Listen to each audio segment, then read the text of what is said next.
unveil the swimming pool for you and your scouts this summer. That's a great new update to our camp, and we're very excited about that. So those are some of the sort of structural things going on at camp. Wes Parker, did I miss anything related to upgrades at camp that you want to highlight? Sorry, it was excuse me, was trying to get to unmute. No, just to the Burton Center, we're just really excited about, and we're more affectionately calling it a business center. We're converting that old kitchen into a business center to help with remote opportunities that Scoutmasters and other adult leaders may need to do. So great. Thank you, Wes. And Wes and his team on the camping committee for Tidewater Council have been very active in that effort. So great work there. Next, as you might have gathered, we are going to comply with the governor's orders regarding camp operations. And we've been working very diligently to organize a program that is scouting, touches all the aims and principles of scouting, complies with the governor's orders, will be fun and engaging for scouts and provide lots of opportunities for them. And as you might imagine, threading those needles takes a little bit of time and effort. So we appreciate your patience with us as we've worked that through. What you have seen come out from us is a program schedule that is different. And I would ask you all to put on your cap that says summer camp is different this year. And so if your framework is the way summer camp has worked in past years, we're going to need to work with you to try to help you get out of that framework because it does not work in an environment in which the governor has mandated that we operate in cohorts of no more than 25. So let me walk you through a little bit of the way we envision this working and what we've sent out to you. And then we'll come back to a few details and your questions. So you will check in at Pipsico with your unit. We will build cohorts of up to 25 people. A cohort includes youth and adults. It is possible that your unit will be merged with another unit so that we can maximize the size of cohorts and serve the most number of youth possible. Okay, so you're now in a cohort. The cohort during the week will stay together and operate and rotate from program area to program area. I shouldn't even say program area. Program site, okay? We've identified 5 program sites. Each cohort will visit a program site twice during the week for 3 hours at a time, okay? So you'll have seen that on the program schedule that's available on the Pipsico website. If you are, for example, in the group that says session 1 would be 9 to 12 on Monday morning, and it would be 1 to 4 or 5, whatever it was, 2 to 5 on Wednesday afternoon. So that's your session 1. You will be at a program site for session 1. For simplicity, let's say the program site is going to be near shooting sports. That means that during that 3-hour block, each of those 2 3-hour blocks, you will be down in the shooting sports area, okay, with your cohort. Now, what we've tried to do is provide offerings at each program site that hit a range of scouts. So what you'll see when you look at the merit badge offerings is that at program site 1, there's going to be an Eagle required merit badge. There'll be some other merit badges, and there's a merit badge that a younger scout can accomplish. Your cohort will be there at program site 1. Each of your scouts will individually choose which of those 4 or 5 merit badges that are offered at program site 1 they want to take. So they will select from that pre-selected group of merit badges that we've shown you for site 1. So there's lots of optionality for scouts, but it keeps the cohort together and in the same program site. It will continue that way across the other remaining program sites so that a scout has the opportunity to earn multiple merit badges during the week. They will have the opportunity to earn at least 1 at each of the program sites. Now, the one caveat to that, note that they can earn one merit badge at each program site is for your first year campers who want to participate in Huskanaw. When they're at the program site where Huskanaw is one of the offerings, they will go do Huskanaw rather than one of the merit badge offerings. So they'll get 6 hours of first year camper training in basic scout skills at Huskanaw during that program session. And they'll have the opportunity to earn 4 merit badges at the other program session. Now, conveniently, for those of you who've been Scoutmasters a long time, and I've heard from many of you, I like my first year campers to be able to do their first year camper program and get swimming and get first aid. I say to you, we've got you covered. They will be in Huskanaw for one program site. They can, at the program site where swimming is offered, take swimming, and they can, at the program site where first aid is offered, take first aid with no conflict in the schedule. So we got you covered there. I think that is a general overview of the way the program sessions are going to work. And let me pause there because I know we've got a bunch of our team that has helped work on the schedule, and let them chime in with anything that I've missed before we open for questions. So Pipsico team, have I left out anything? Just that some of the badges are twofers that they can earn during that period. Thank you, AJ. That's a great point. So as you look at the merit badge offerings, there are a couple of places where it's 2 merit badges for the price of 1. They tend to be ones that scouts can do fairly quickly, and we have combined them so that we have enough program activity to fill the 6 hours.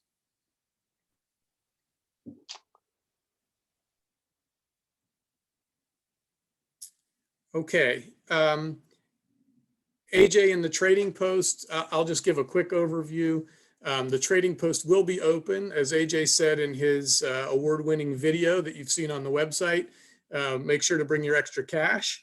We will be operating in a way that allows scouts into the store with a limited number at a time.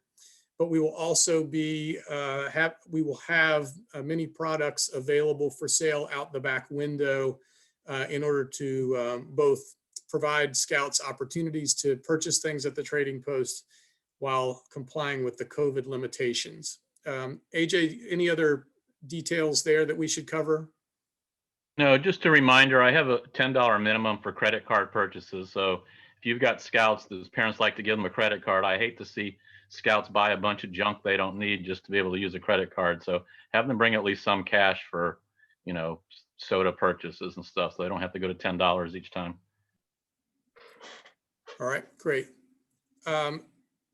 Eric, could I ask you to chime in on any general health and safety items that I may have missed or that we haven't covered yet? And then we'll turn to Lisa for the dining facilities. Sure. So first of all, I would be remiss if I didn't mention that you need to make sure that you're complying with all the normal BSA expectations, like, for example, having parts A, B, and C of the annual health form completed. Part C is the physical part. They do have to have that. So, now would be the time to be making sure they've got those appointments squared away to get that completed for their physical, as well as our normal medical screening is still required for the normal check-in process. Of course, we're going to have check-in process look a little differently this year, but my point being is that the NCAP standards for BSA accreditation have not changed just because of COVID. So we still have those things to comply with that we normally have to comply with. Because I'm a captain with Virginia Beach City EMS, I've been running during this whole COVID pandemic from start to finish. I'm very well versed in the CDC and VDH guidelines about this. So we have worked diligently to make sure it is safe for your scouts and you as leaders to come up to the camp and participate. We have quite a few mitigation features in place for cleaning and disinfecting and movement around the camp. So I feel confident that we are meeting or exceeding all of the expectations that both the governor and VDH has for us regarding summer camp operations. So if you have any questions, feel free to email me directly. I will put my email in the chat, and you can email me if you have any specific questions related to COVID mitigation or health and safety procedures. Great, thank you, Eric.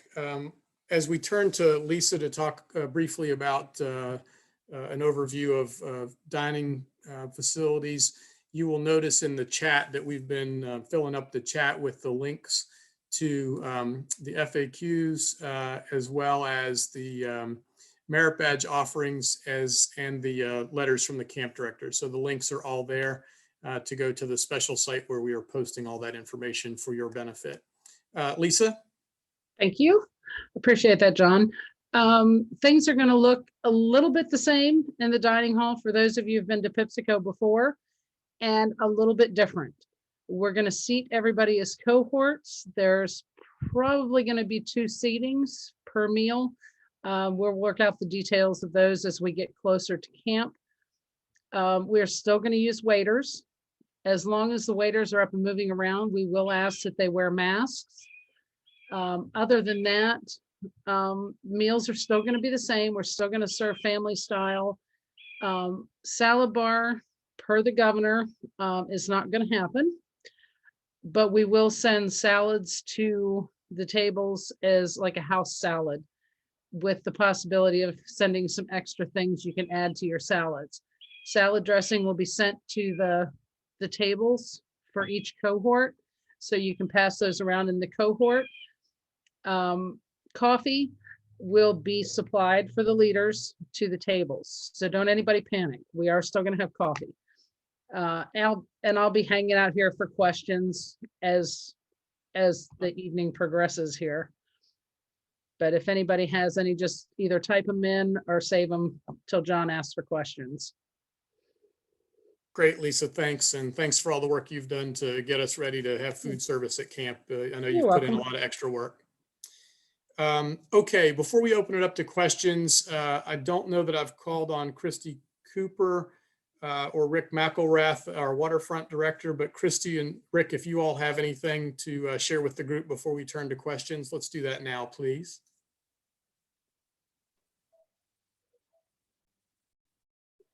Oops, had to get unmuted there. Yeah, I'm real excited about summer camp this year. Our swimming pool looks fantastic. We're finishing up a couple little details on that. And my goal is to get the troops into the pool as often as we can and still maintain our social distancing. So we'll have a great time up there this summer. Good, thank you, Rick. All right, we'll pause here. I think we've kind of covered our overview. I'm going to ask you to please, as you ask a question, if you would just introduce yourself, your troop number, and the city where your troop meets. That would be helpful for us just as we get to know you or refresh our memories about you. But we would be glad to take your questions now. And how can we help? John? Yes, Ken please. Sumner, Troop 901 and 800 in Chesapeake, Virginia. My questions are about transportation. Over the past year, we've brought families up by, cars up by family. They brought their Scout. How is that going to work this year? Are they going to be able to travel as a group? And if someone in the car arrives feeling ill, will the entire group be sent home? Yep, great question. Eric, would you mind taking a first shot at that for us? Okay, so we do have the expectation that 14 days prior to the arrival, they do health screenings on their own. So it's an honor system, more or less, that they are monitoring their health for 14 days prior to arriving to camp. That hopefully would capture any kind of issues that might develop prior to them arriving. That's the goal for that. But as far as their transportation up there, we're going to kind of leave it up to the troop. Everybody, regardless of whether they're staying on property or not, is going to get screened when they arrive. So if for some reason, let's say that a mom brings her scout up there and she's monitored for 14 days and he's monitored for 14 days, but she's not staying, doesn't matter. I'm still going to screen her as the driver in the car to make sure she's symptom free, temperature and get that paperwork from her, and the same for him. So however you arrange it, it doesn't matter. Everybody gets treated the same. If someone in the car is ill, then yes, that car goes home. Everybody goes home, because that is the safest way to make sure that we're not introducing something into the camp property that we don't want to introduce. So also, now is probably a good time to also point out that children with the potential to have COVID present different symptoms than adults. So it's not quite the same as for adults, where there's a cough and a loss of taste, a loss of smell, a fever. They present a little bit differently. So sometimes it presents as nausea, vomiting, GI issues, things like that. So that's why it's really, really important that they honestly evaluate themselves for 14 days prior to arriving to camp. That way, if there is an issue, say day 10, you can reach out to us and say, hey, Scout A is showing some of these symptoms. What's your recommendation? Should they not attend or what? And then we can also reach out to our camp physician for his input, make sure that we're making a wise decision. I hope that answered your question. Thank you, Eric. Taking it one step further, are we going to use camp tents this year? So I'll take that one. Camp tents will be available. We will have the canvas tent set up and available. And I believe the governor even changed the order on that yesterday to say that we can do that. And obviously, if a troop prefers to use their own tents or an individual scout wants to use their own tent, we're okay with that too. Okay, do we need to notify you if we would like to use the camp tents for our unit? Ken, I don't believe so. We're going to plan on having camp set up as though troops are going to use the tents. And if you bring your own tents, we'll just accommodate them. Okay, I only have one other question, and that is regarding bikes. I know it's in the folder, but this for 2020, they were not allowed. Will you allow them this year? I don't have an answer for you on that, Ken, unless Wes or Eric, the camping committee's made a decision on that. So, John, I'll take that. So Eric Thanks, and I Wes. Eric and I are still talking about it. We're most likely leaning towards yes. But bear in mind, it's less of a, it's turning into more or less of a risk of a COVID spread type situation and more of just a practicality.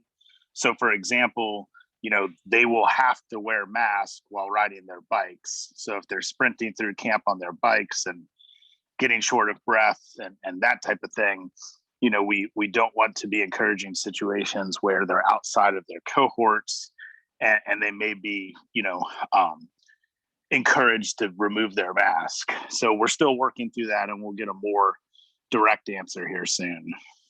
Thank you, Wes. All right, Ken, thank you for the questions. Appreciate that. And we'll make a note to get some information about bikes back out. I think it's going to have as much to do with breaking the cohort as it is the bike itself, but we will make sure we address that. I appreciate you raising it. All right, who else? Any questions from others? Yeah, I had a question. It's Doc Johnson with Troop 70 in Norfolk. How are the scouts who are participating with PECs being handled? Oh, thanks for that question. Yeah, so scouts that are going to be involved in PECs, the PEC scouts are going to basically become their own troop for the week. They will camp together as a PECs unit, and they will participate in the full PECs program with two deep leadership, But that's the way that we can have them do their own program and not worry about coming back and sort of, for lack of a better word, cross-contaminating a cohort. And my second question is about vaccination for COVID.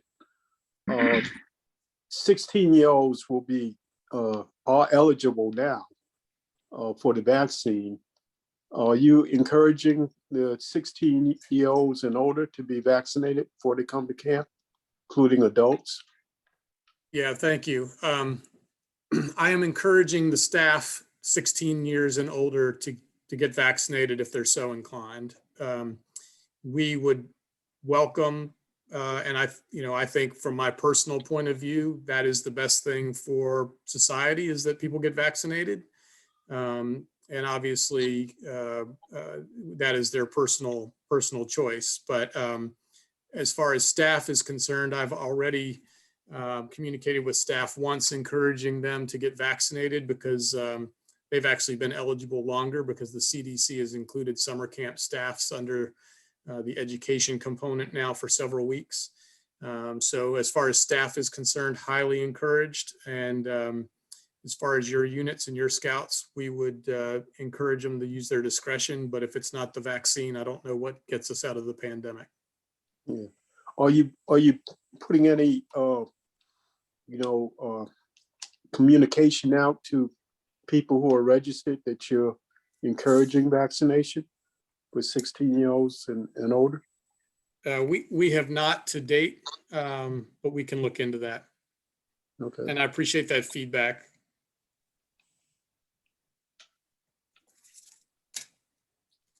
Quick question for you, John. Wanda Wills from Troop. Peggy Butler here, Troop 3G and 3L Smithfield. All right, My Peggy. first time coming to camp.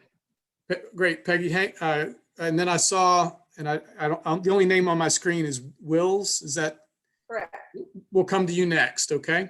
So Peggy and then Ms. Wills. Sorry, Miss Wills. I'm sorry. Didn't jump on you there. Okay, Peggy. Just so I understand the program sites A through E, will they get to rotate through 4 or all 5 of them through the whole week? They'll rotate through all 5, and they'll visit Okay. each of the 5 twice during the week for 3 hours each time. Okay. Thank you very much. You're welcome. Hey, Stephen Wanda Wills, we're Troop 141. He's the Scoutmaster and I'm the Advancement Chair in Virginia Beach. My question is, several of our scouts have already chosen their merit badges they want to do, and they've chosen the optional ones. So if they've chosen ones that's optional, should they also sign up for one that's guaranteed so they'll get in on that, or how's that going to be handled? Yeah, that's a great question, and I appreciate you asking it. So what we've done is the guaranteed merit badges. We are staffing those. We will be prepared and we will staff those, and we're going to be ready to roll on those. On the optional ones, we want scouts to register for what most interests them across the guaranteed and optional, only one merit badge. And if the class is too small on the optional, we may consolidate or ask a scout to do something different just because for staff reasons. And maybe let me just explain that a little differently too. In a normal summer camp scenario, we are able to offer lots of merit badges because some of those merit badges only get offered in, say, one time block. So we can have the same staff member cover multiple merit badges because they're covering a different merit badge each time block. The cohort model doesn't let us have quite that flexibility. So what I would say is have your scout register for their first choice merit badge, and whether it's in the guaranteed or optional category, doesn't matter. And then we'll communicate back with you if it looks like we're going to be stretched too thin or there are not enough people in one of the optional merit badges for us to be able to offer it. Okay. Thank you. You're welcome. Sorry if there was confusion on that. Yes, sir. Hey guys, my name is Brian Malott. I'm with Troop 174 in Greene County, Virginia, just north of Charlottesville. So y'all have answered actually a lot of my questions so far. If there's a vote on bikes, my kids would definitely vote yes. It's one of the reasons they wanted to go back to Pipsico is because of the bike usage. they were super excited about that. I have a couple of questions. I know these are things that are going to come out in time, but I just kind of want to make sure you guys are on it and that we're looking forward to it. So for the adults that are going, do you have any plans for adult training going on during that So- time? And is that being communicated out before too long here? Yeah, Brian, thank you for that. Yes, we are. Our camp commissioner, Bob Buter, has been tasked with putting together adult training. And so we will get that plan out to you as soon as we can. I think we've looked at a couple of different options. One is to have a different training each day. Some of it would be sort of scout certifications, if you will. Other might just be training of interest that maybe doesn't check a particular box in the scout training world. So that's one. And then second, we'll have our version of the Scoutmaster Merit Badge that includes activities for Scoutmasters and the opportunity in particular for them to give back some service to camp, whether it's helping with a merit badge or using their outstanding construction, painting, cleaning, and other skills. Awesome. And then, and again, I know this list is probably under works, but the prerequisites for the merit badges, like for example, cooking, I know is a big one that there's always prerequisites for, but this year there'll be 6 hours of cooking at camp as opposed to like 10 hours that you would normally have. So these, I'm sure there's some changes out there that are those going to be communicated out before too long here? Yeah, outstanding question, Brian. On our timeline, that's our next deliverable, and we're trying to get that out in the next 7 or so days. Thank you very much. You bet. We'll be glad to have you from Greene County. As somebody from Augusta County, I Nice. know you guys. All right. Who else has a question? Steve Wills, don't they still have a question? I think they're nodding that they asked their question. Yeah. Okay. Great. Okay, this is Brownie Hutchins from Troop 219 in Woodbridge, Virginia. I just wanted to clarify, did you guys want a negative COVID test upon arrival? Eric, let me let you jump in. I mean, we would welcome a negative COVID test. That would be nice, but that's not the expectation.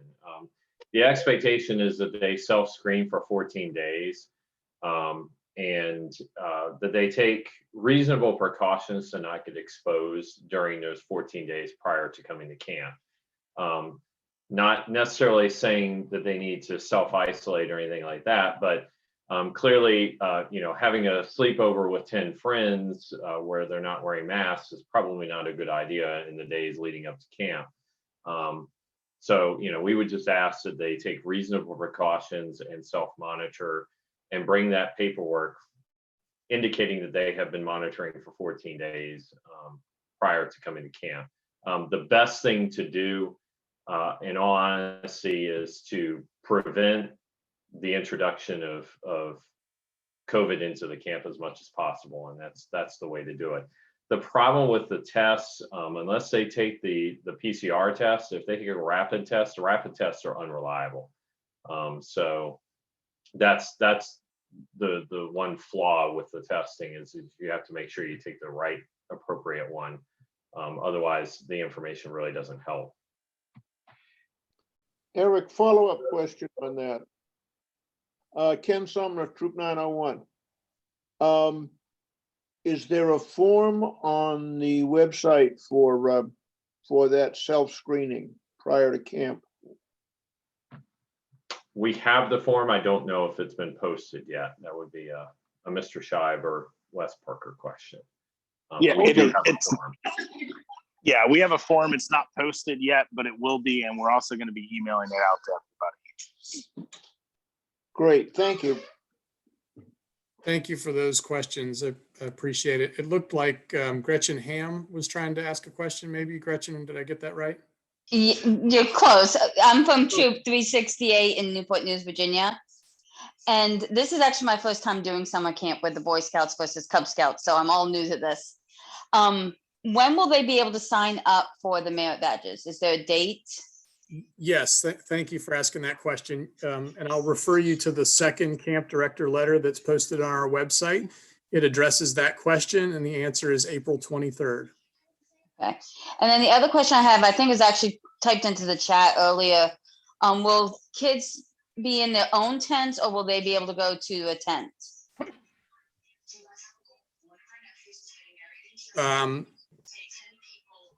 I guess I haven't thought that one through. I appreciate you asking it. Obviously, if they bring their own tent, they can do whatever they want. But in terms of the camp provided tents, I think we would be outfitting them for 2 scouts.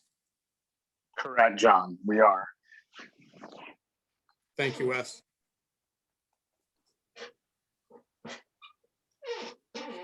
Still a care call from Troop 381038 out of Bridgewater, Virginia, close to Augusta County. Yeah, you are. I have several questions, actually. I apologize ahead of time. The first one is, you did a good job of explaining why there are limited merit badge offerings, but we have several in our troop that have close to 100 merit badges. And what if they can't get a merit badge in the program area that they don't already have? We'll hire them to be on the staff. If they've got 100 merit badges, they need to be working on staff. We'll do the best we can to provide a program that will interest them, but I can't make any guarantees. Okay. Beyond the merit badges that we have listed. Are the age requirements for the specialty camps pretty set in stone, or are they flexible? Say I have a scout who turns 13 this year, but they're not quite 13 yet, or they turn 14 this year, they're not quite 14 yet. Let me turn to Wes for a little help with that question. Yeah. So it depends upon which program. So the scuba age requirement is kind of set in stone, because that's set by our scuba provider that does that. Sailhampton Roads, which I run, depending upon, just email us. And I know it's somewhat subjective, but we've taken out people that have been as young as 12, but obviously are at a pretty high level of maturity rate. So we can have flexibility on that, as well as some with PECs. It really is just kind of done on a case-by-case basis. And again, the goals for PECs and Sailhampton Roads with the age requirement, it's, with Sailhampton Roads, they're gone for camp for the entire week, and there's really no way to get them off the boat unless it's a real emergency. So we, just don't want to be dealing with, we had incidents before where it was younger ages with like homesickness problems and things like that. And then when it comes to PECs, it's purely designed for an older boy adventure program, where they can just be a little bit more adventurous, outgoing, like they do night climbing and things like that. So just as far as some of the physical requirements are a little more challenging. So at case-by-case basis, just talk with us. So just to clarify, you said scuba is not flexible, but PECs and Sailhampton Roads are flexible. Correct. Okay. As far as the PECs program, I know that in the leader guide, it specifically says that there's an array of things that they offer. Have they decided what they're going to offer this year specifically? So I can cover that too, John, if you would like me to. Please, Wes, that'd be great. Yeah. So we're still working out the final details. So for example, one of the things that still we're on the fence about is like the head boat fishing trip. So that's normally a pretty standard offering where we take them out, fishing in the bay on the head boat. We just need to work out, and we're trying to weigh risk levels as far as exposure to outside entities. Other things such as like bush gardens, we're still going to do. They have pretty rigid safety protocols, at their facility. So that's really what we're concerned about. We can control us, and for big organizations like, bush gardens, we have safe, we feel comfortable with that, but we need to weigh some of the other opportunities, and field trips, for lack of a better word, that they do. Okay, Wes, while I've got you and we're on specialty programs, if in the chat, there's a question about, can we cover how many boys, which I think means scouts, how many scouts can be in a scuba class, and will they be a separate cohort? Right. So scuba is going to have to be just like PEX as far as their cohort is concerned, because of their overnight trip that they do to Lake Phoenix. So, you know, they have to basically stay isolated as well. So they'll be in their own little mini cohort that for the 4 days that they're in that program. Great, thank you. Okay, let's proceed on with your next question. as far as the Sunday and Friday night, generally at summer camp, there's some kind of Sunday evening, Friday night program, like campfire specifically. The reason I ask is because obviously we're from quite far away, 4+ hours. And so we're just trying to, you know, come up with a reasonable schedule of getting there and coming home at a reasonable time.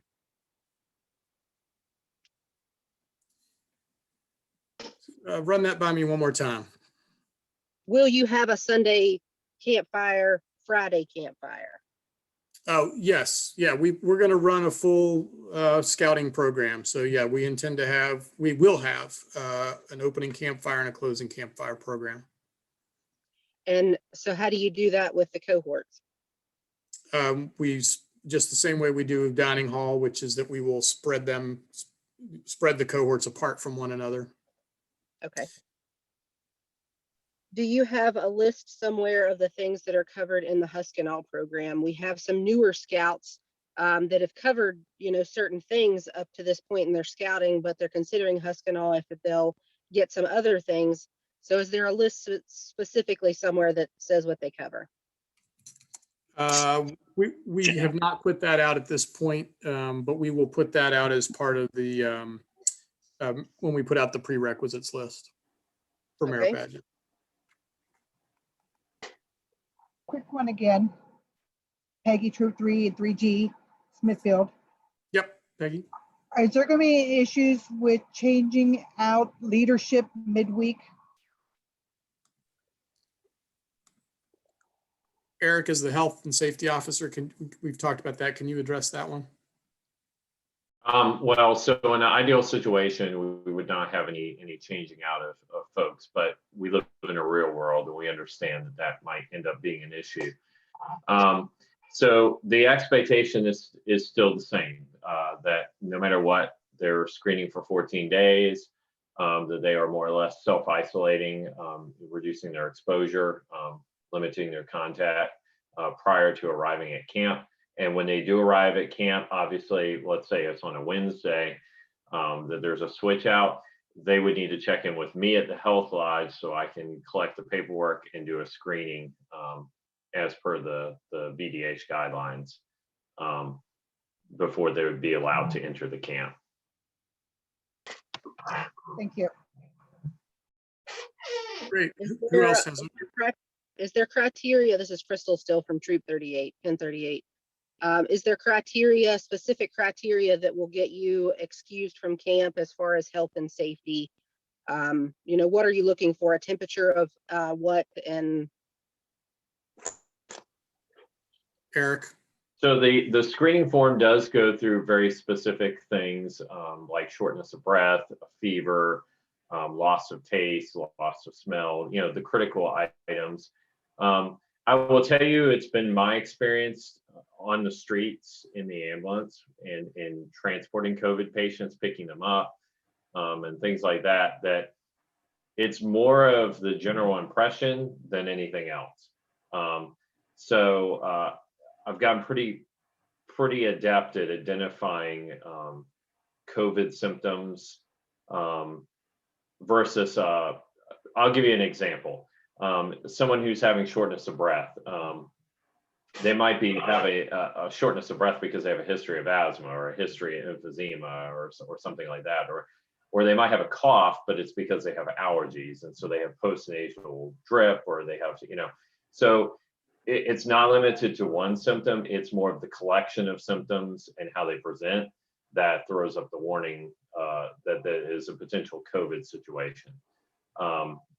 And typically people who have COVID are showing multiple symptoms, and it's usually pretty obvious. So those symptoms that are listed on the form that you will see for the 14 days of self-monitoring are going to be the key things that we're looking for. And then it is admittedly at my discretion, the camp physician and the camp director's discretion, if we feel that it is too much of a risk because of some symptoms that we see if someone arrives with those kind of symptoms presenting. Thank you. I think that's all of my questions. Great, great. And thank you for the questions, and thank you, Eric, for the responses. We've got about 15 more minutes here to be able to help. Who else has a question? Hey, John, I have one. I think Jim Smith has had his hand up for quite a while there. He's trying to be pretty patient. Yep. Sorry, Thank you might be on my second screen, so I Oh, apologize. okay. Sorry about that. We've So got I have 43 two. people on, so go Yep. ahead, Jim. Jim Smith, I'm with Troop 50 in Newark, Delaware. So I have two quick questions. So did I understand you said the sections will be done by cohort? So if we bring 25 people, 25 scouts, and we're our own cohort, and we're in like the pool area, and we have only one scout that is doing life saving, does that mean life saving won't be offered? No, I think life saving is on the guaranteed list. Okay. And so the guaranteed merit badges, we are going to be pulling the trigger on those because we've guaranteed that we will offer those. The optional ones are ones where we may shift scouts around based on numbers. Okay. And my second question, I don't know if we would do this anyway, but we did it 2 years ago. If the troop wanted to cook in camp versus the dining hall, would that be a possibility? Lisa, let me turn that over to you. And Jim, Sorry. for clarification, with camp provided food, or are you bringing your own food in? No, with camp provided food, we would just end up cooking it. Lisa, let me turn that over to you. That might be a little bit more difficult for us in the kitchen to divide it out. I can't guarantee you'd be getting the same menu as everyone else, just because a lot of our things we make from scratch. So trying to divide it up to send out to one unit might be a problem. We can possibly work out something where we prepare the food and then send it out and you all can eat in your campsite if you'd like. That might be a little bit easier for us. Okay. Thank you. You're welcome.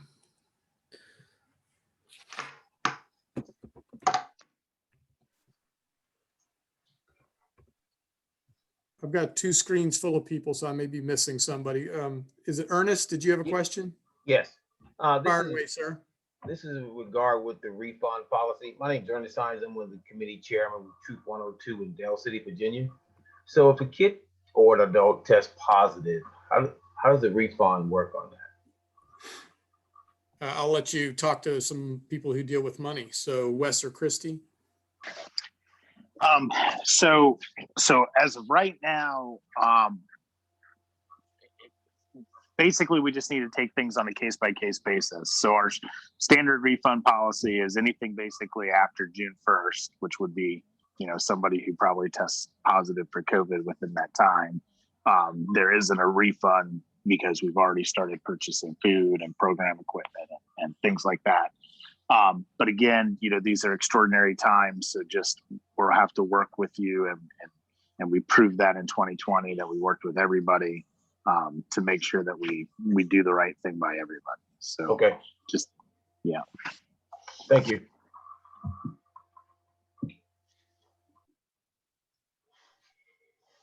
Todd Florsheim, did you have a question? Yeah, actually, it's Laura. All right, Laura. Get Scouts asking about the Aquadome because we've been there quite a few years. They want to understand with the cohort system, how's the Aquadome going to work this year? Yeah, that's Rick is on, and I think the question is to be determined because I'm not sure. But Rick, if you've given any thought to that and want to chime in. Yeah, the traditional rumble in the Aquadome may not happen as we've seen it in the past, but we are planning some really exciting evening programs that we can do. So there will be some evening programs going on. All right, great. Now, will that be a troop against troop in the cohorts? Is it competition based? Is it team building? Laura, we have not decided any of that at this point. We're working Okay. through, what how the evening program activities would work, but it's good to know that your scouts like that, and we'll take that into consideration as much as we can. Okay, I'll let them know that I asked as much as I could and then got as much back as I could get back. Yes, sorry, it's not as much as you would like or that they would like, but It's actually more information than I was expecting. So they'll be happy to hear about the canvas tents and that there is still going to be some kind of evening aquadome rumble going on. However shape and form it may be, they're excited about that because those are some of the things that draw them back to wanting to come to Pipsico, besides the awesome service. All right, well, thank you for that, and we're glad to have you back. Let's see, Mr. Lee? Is it Yes, Matthew sir. Lee? Fire away, sir. Matthew Lee, Troop 375, Virginia Beach. I had a couple. I'll try to work them in pretty quick. Last year when we rolled over for the early bird, we were assured that the one of the assurances was that the kids would get their very first choice on the merit badges. Now with the setup you guys got going on, is that going to be a problem? I mean, I know the website's going to be a little different when you guys fire it off on that Friday. Now, let's say I can't make it at 9 a.m. on Friday. Will I still be assured that my guys are going to get their first choice if I don't get there till 3 o'clock, signing them up? I guess this is the first I've heard of any commitment we've made in that regard. Wes, is that true? It is, but I mean, the reality is with the 25-person cohorts, we're not going to have a problem, generally speaking, with filling up merit badge class sizes. Okay. So that was more when we were hoping that everything would be traditionally normal, and everybody's fighting over the 8 slots in the archaeology merit badge class, at 9 a.m. or whatever. Yeah. But given how Matthew, what that just tells me is that I've got to hire 2 more volunteer administrative people to make sure that works out, but we'll get it done.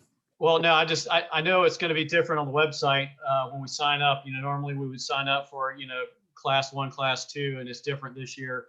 So I don't know how that was going to, affect, first choices. So, yeah, so I will take that. So it's still going to be like that. So Black Pug, now no one got the opportunity to do it last year because of how things went down, but Black Bug is set up to do the merit badge registrations, and it's set up in the cohort model where, like, for block A, you will only be offered merit badges that is assigned to your unit for that cohort. Right. If that makes any sense. So no, it does. And we still need to be fully paid before we even start signing up for merit badge classes, right? Because I know there might be additional stuff for like leatherworking, for basketry, stuff that we need to account for. Is that correct? So you will not need to, yes, when you do checkout, and again, this is stuff that we're working out in the program guide, which hasn't been published yet, and will be, like John said, in the next 7 days. For extra fees, for like whatever, for motorboating, for example, that normally had an extra fee, that will be charged at checkout, if that is still applicable with our new program at that time. As far as fees paid to date, I'm mobile right now, but I believe the system is set up as long as you've paid a minimum of your $150, then it will allow you per person. Right. It will allow you to register. And then of course the other, caveat is, in order to get the early bird rate, you need to be paid in full by April, whatever it said in 21st. Thank you. I did have a couple more if I can get those in real quick, John. Fire away. We'll do the best we can. I had one for Eric. Eric, are you still offering up for the kids that got to have medication, the ability, like if they have to refrigerate their medication, is that still available? Yes. As far as the health lodge is concerned, everything that we've done there before is still applicable. Okay, and I had one for Lisa. maybe I missed it in the form, but is there still a dietary restriction form, or are those going to be different, or is that still going to be honored as is, or how's that going to work? We're going to send out the form. If I can have you fill it out for each of your scouts that require a special meal, that would be great. I need those back. I want them back 3 weeks before you arrive at camp. Okay. Because this year I'm going to have to order everything instead of running around on my days off to get stuff. All right. My final question is for Rick. I'm covering everybody tonight. Sorry about that, guys. That's okay. Rick, our troops plan on doing swim checks prior to. Is that's still going to be honored, or is swim check going to be a little different coming into camp this year? Because we're trying to kind of take the effort off of you. We're going to try to get our swim checks done before camp. There's no problem with doing swim checks before camp. That's actually encouraged. And if anybody needs help getting those swim checks done, don't hesitate to contact me. All right. All right, and Matthew, can I interrupt you? Matthew, did we get all your questions? Yes, I'm sorry. Thank you. Yes, you answered. Okay, great. Thank you. There have been a number of questions in the chat. I think I've gotten answers to most all of them. Again, I strongly urge you, please go look at the 2 letters from the camp director that includes the program schedule and the merit badge offerings. I think that's the most asked question, and it's there. It's all there, and I've put the link now into the chat about, I don't know how many times. So if you can't find it, let me know. Brian, did you have another question? Yeah, I've got actually 2 more, hopefully really quick ones. You mentioned the PEX kids being basically housed separately during their week. Do we need to provide an adult leader to be there with them, or is that taken care of with the program? It's our intent that we'll have 2 adult and appropriate staff people there with them. And so if you have an adult that wants to participate, let us know. But of course. And then you mentioned fees for a couple of merit badges. I haven't seen those fees anywhere. Are those coming out with the prerequisites you said later this week? Correct. It'll be in the same document as the prerequisites. Thank you. I'll be waiting with bells on. You bet. Mike, did you have a question? Yes, I did. Did you got me okay? Yes, sir. Okay. The first is, it's been a couple years since we've been to your camp. Are you going to be on blue card or electronic? Electronic. Okay. And the merit badge class links, I'm still not understanding because y'all made a comment about there's a twofer in there. So for example, swimming is a 3-hour class. Swimming is 6 hours. And I know we're going to get cut off here in about 3 minutes. So if I lose you, Mike, you shoot me an email. We'll follow it up. When we said there are a couple, there are in the list of merit badges, and I've got it right here. They are salesmanship and entrepreneurship are a combo pack, and basketry at site E and basketry and leatherwork are a combo pack at site B. Those are the only ones. Okay, so if you have going back to the swimming, I know you're going there twice in the week. So you're taking half of the swimming merit badge, one half and half the other? Correct. Okay. Correct. We have 6 hours of instruction for the merit badge total. All right. Will we know our assigned rotation the week before? That our plan would be to have it put. Our plan would be to have it put together a week before, but it is possible that you'll get that at check-in. So, well, just point of clarification, in order for them to sign up, we'll have to assign the rotation for merit badge signups to work. In the program? Okay. Correct. Okay. Yeah. Thanks for that clarification. Okay, last question. PX, they need tents? So as we said earlier, we will have our camp tents set up and they may use them. And if they want to bring their own tent, that's fine too. Okay. That's it. Phillips from Troop 1009 in Bowie, Maryland. I've got a question about the minimum fee to be able to register for merit badges. I thought it was 125. I heard somebody say 150. I just want to clarify that because I'm telling my parents 150. I mean, I'm sorry, 125. It is, it's whatever it says underneath the pricing information on Black Bug. Brian, I was just doing it from memory. It's probably 125 if that's what it is. Okay, no, I hadn't even seen Black Thug. It was a document or something that I saw somewhere else. So just checking that out. Most of my questions other questions have been answered. So I'm good. Thank you. Thank you. Thank you, Brian. Oh, just one, Mr. if I could say Johnson? one last thing, Mr. John.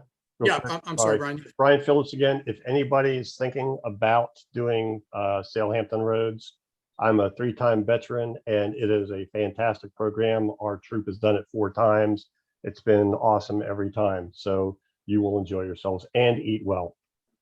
Brian, thanks for that advertisement. The $20 is in the mail. Sounds Your good. check's in the mail. Thanks, Brian. Doc Johnson, did you have a question? Yeah, the credit that we had from last year, how is that entered on Black Buck, or do we have to talk to Pam Vickery about that? All the credits should have been applied. So if for some reason you should see, if you go into your account, you'll see a X amount of dollars of unallocated credit on your registration page. If for some reason you don't see it, just send me an email if you would, please. Okay. But it should be on there. You guys didn't set up an account for us, right? We have to do that ourselves. Is that right? No. So the way Black Pug works, which is one of the main reasons why we switched from Tenaroo, is you do not need an account in order to manage your registration. So when you receive your registration confirmation email, that link in that email opens up the registration for you or anyone you forward that email to be able to edit. So you don't need to log in order to edit your registration. Okay. All right. So if you have not received that confirmation email, which I'm pretty sure I remember inputting your unit, but shoot me a note and I'll double check it. All right. Mm-hmm. Okay. There was a question in the chat about masks that Christy sent to me, and about where they are supposed to be wearing the mask. So I'm going to read this directly from the governor's guidelines so that you understand. Campers above the age of 5 and staff must wear a mask as required by Executive Order 72, which basically says if you have a group of campers cohabitating in the same area, they're considered a family. We're calling them a cohort. Mask requirements do not apply unless persons are in presence of campers or staff outside of their cohort or in an indoor public place that is shared by other campers or staff. So in other words, when they're in their campsite as a cohort, they don't have to wear a mask. But anytime that they come anywhere close to another cohort or staff members, the expectation is that they are wearing a mask. If they can't maintain at least 6 to 10 feet of physical distancing. So basically, just like in school, they should be carrying their mask with them at all times. That way, if they do happen to come across someone who's not in their cohort for some reason, they can whip their mask out and put it on. And these are the kind of things that we're going to discuss with them when they arrive at camp so that they understand our expectations. Eric, just to follow up on that, the trading post is considered a store and it's indoors. So unless your whole troop books it, it's going to be open to the general public. So masks will always be required inside the trading post. Great. Thanks, AJ and Eric. Let's see. We've got time for maybe 1 or 2 more questions before we close. Is there 1 or 2 left? And maybe if anybody who hasn't been able to ask a question wants to try first, and then I see Ken has one maybe. Anybody? Can I ask a question about the dining hall? This is Raina from Troop 35 in Woodbridge, Virginia. Did you say that in the dining hall there'll be 2 cohorts in there at one time, or is it by cohort in the dining hall? Thanks, Lisa. There's probably going to be 5. but our dining hall is big enough that we can seat 350. So I'm going to be spreading everybody out. So they'll be far enough apart to work under the guidelines. Okay, thank you. You're welcome. All right, Ken? Just wanted to ask about camp shirts. Didn't see them, so I assume those are an extra cost this year. Will there be a form coming out for that? I can take that, John. Sure, Wes. So there is an extra cost for camp shirts. So camp shirts, there will not be a form this year. We've simplified it, at least in our opinion. So inside each person's registration on BlackBug, there's a spot where you can purchase a t-shirt and put your size in and all that other jazz. So that's all taken care of through your normal registration process. And it can be done at any point in time. You can open your registration and go to John Smith's profile that's in there and buy them that extra large or small t-shirt. Thank you, Wes. And thanks to all of you guys at camp. It's been an amazing meeting. Yes, we appreciate that. Thank you. Thank you, Ken. What last question? Looks like Gretchen has her hand up. This will be the last one. This is a really short one because I know my parents are going to ask me, are you guys doing family night at that closing campfire, or are families not going to be allowed to come in? No families.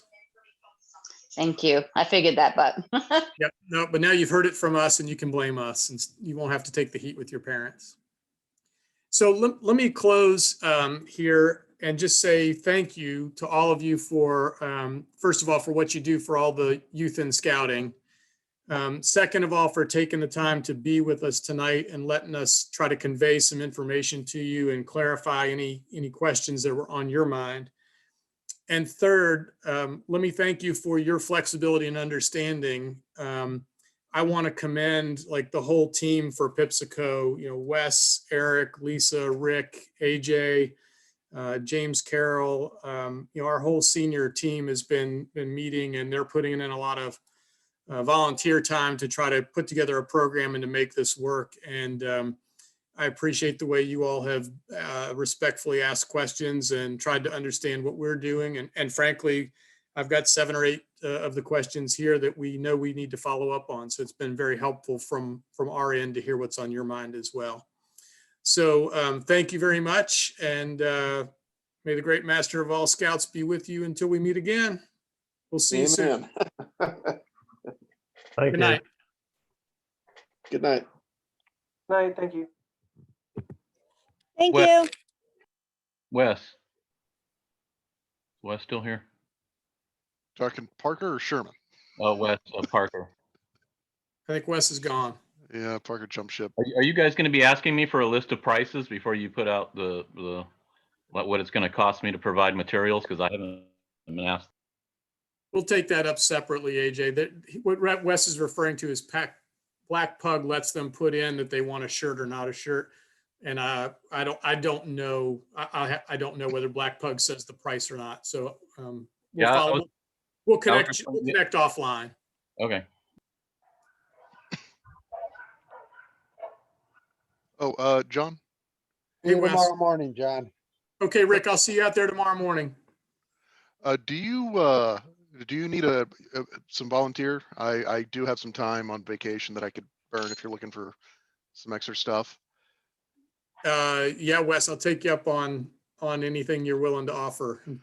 So if you're willing to volunteer 40 hours a week, I got you covered.